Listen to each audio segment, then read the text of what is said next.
চাই সবাই বলছে মমতাকে। মোদি সব ব্ল্যাক করে আমাদের পকেট কেটে টাকা নিয়ে চলে যাচ্ছে। দিদি বিনা পয়সায় রেশন দিচ্ছে। প্রধানমন্ত্রী তিনি আমাদের পকেট কাটছেন। আজকে নাইটা মালপাহাড়পুর গ্রাম পঞ্চায়েতের বিভিন্ন গ্রামে এখানে আমি প্রচারে এসেছি। আজকে মানুষের যে উদ্দীপনা এবং বিশেষ করে আমার মা বোনেদের যে উদ্দীপনা এবং কৃষক জন মজুরের যে উদ্দীপনা, তাতে আমি আপ্লুত।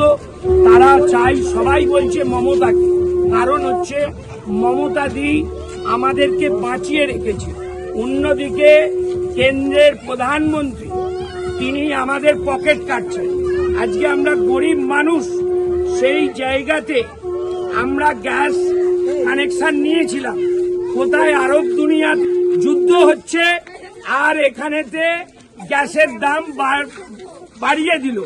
আমাদের গ্রাম বাংলায় থাকছি, 45 দিন পর আবার বুক করতে পারবো। আমরা যে গ্যাস পাই 25-30 দিনে শেষ হয়ে যায়। বাকি 20 দিন 15 দিন আমরা কোথায় রান্না করব, কি খাবো? অর্থাৎ দিদি বিনা পয়সায় রেশন দিচ্ছে, আমাদের লক্ষ্মীর ভান্ডারে টাকা দিচ্ছে, যুব সাথীদের টাকা দিচ্ছে, আর মোদি সব ব্ল্যাক করে আমাদের পকেট কেটে টাকা নিয়ে চলে যাচ্ছে। তাই সকলে মিলে আমরা দিদির পাশে।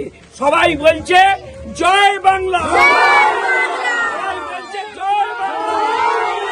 দেখতে পাচ্ছেন এই যে নাম থাকবে, ছবি থাকবে, আর এই জোড়া ফুল, এই সোজা বোতামটা টিপবেন, তাহলে লাল আলো জ্বলবে।